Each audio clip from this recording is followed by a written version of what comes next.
Assalamualaikum warahmatullahi wabarakatuh. Alhamdulillahi rabbil alamin.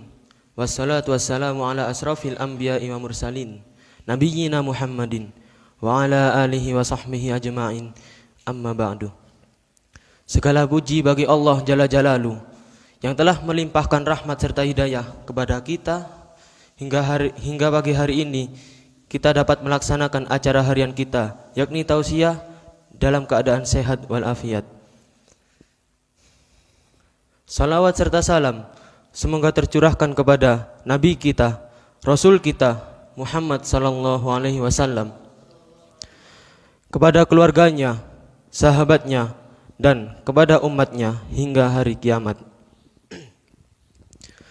Yang terhormat Ustadz Harfi, Ustadz Turmudi, Ustadz Muzaki, Ustadz Mas'ud, dan Ustadz Farizal, semoga selalu dalam lindungan Allah Subhanahu wa ta'ala. Dan teman-teman yang saya banggakan, semoga selalu istiqomah dalam menghafal Al-Quran. Saya duduk di sini ingin menyampaikan sedikit ilmu saya untuk mengisi acara ini, yakni tentang berbuat baik kepada kedua orang tua.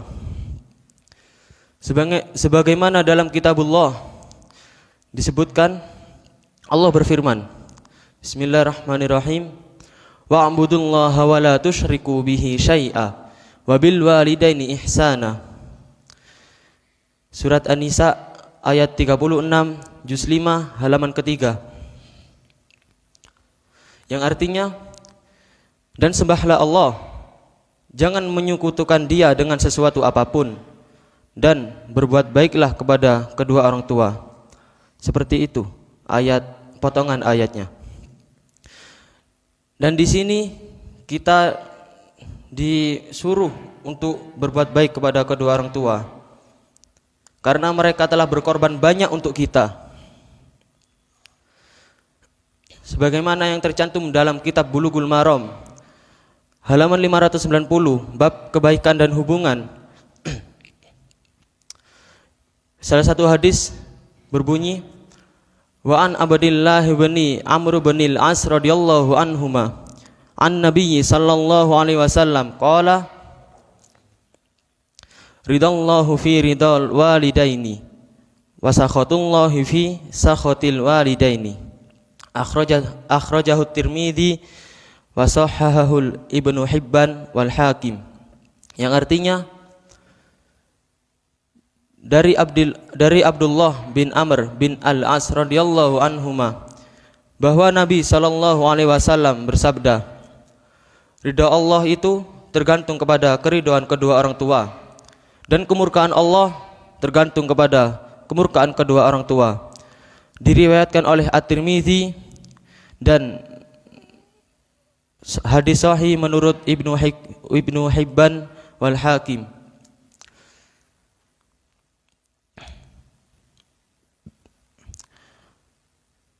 Jadi di sini janganlah melakukan perbuatan yang tidak diridhoi oleh kedua orang tua kita, karena Allah pun tak ridho dengan perbuatan itu.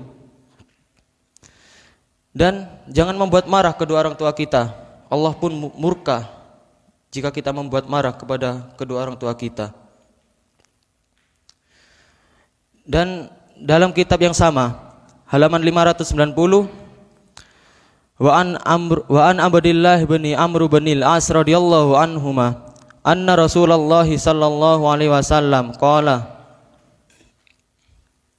minal kaba'ir syatmur rajuli walidayhi qila wa hal yasubbur rajulu walidayhi qala na'am yasubbu abahu ar-rajuli fayasubbu abahu wa yasubbu ummahu fayasubbu ummahu. Muttafaqun alaih. Dari Abdullah bin Amr bin al-As radhiyallahu anhuma, bahwa Rasulullah sallallahu alaihi wasallam bersabda,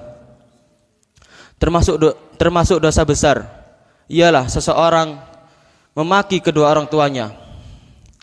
Seseorang bertanya, adakah seseorang memaki kedua orang tuanya? Beliau bersabda, ya. Seseorang memaki bapak orang lain, lalu orang lain itu memaki bapaknya, dan seseorang memaki ibu orang lain, lalu orang lain itu memaki ibunya, muttafaqun alaih. Jika kita memaki kedua orang tua teman kita, tetangga kita, maka itu adalah dosa besar, karena kita sama seperti memaki kedua orang tua kita sendiri. Sebelum menutup acara ini, saya ingin membagikan sedikit kisah yang pernah saya dengar dari seorang ustadz. Afwan, saya lupa nama ustadznya. Seorang laki-laki datang kepada Rasulullah SAW untuk mengadukan ayahnya yang menghabiskan uang miliknya tanpa meminta izin terlebih dahulu kepadanya. Rasulullah SAW memanggil ayah orang itu ke hadapan beliau. Ketika lelaki jompo itu datang dengan tertatih-tatih bersandar kepada tongkatnya, beliau bertanya, "Benarkah kamu mengambil uang milik anakmu tanpa seizinnya?" "Wahai Nabi Allah," lelaki itu menangis, "dahulu saat aku kuat dan anakku lemah, saat aku kaya dan dia miskin, aku tidak pernah membelanjakan uangku kecuali untuk memberi makan dia. Bahkan terkadang aku rela kelaparan asalkan dia bisa makan. Tapi sekarang aku telah tua dan lemah, sementara anakku tumbuh kuat. Aku telah jatuh miskin, sementara anakku menjadi kaya.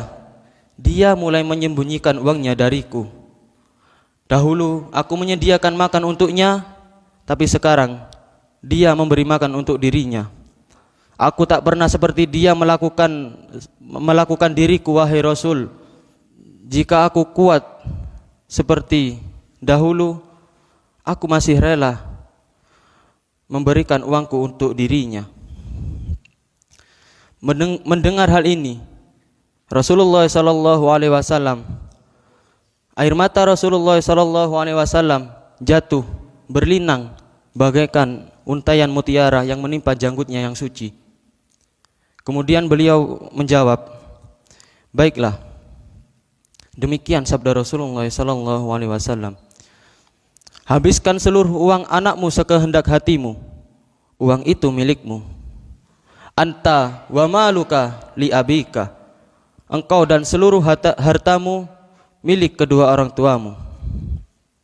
Ya ikhwani rahimakumullah, dari kisah tersebut kita dapat mengambil pelajaran seberapa besar pengorbanan kedua orang tua kita kepada kita.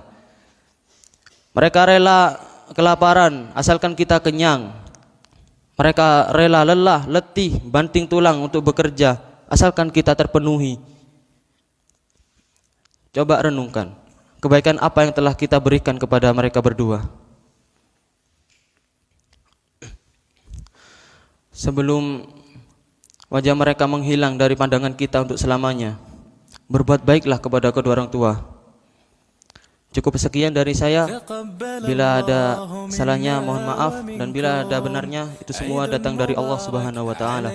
Wabillahi taufiq wal hidayah. Wassalamualaikum warahmatullahi wabarakatuh. ومنكم عيد مبارك علينا وعليكم صمنا أياما أحلى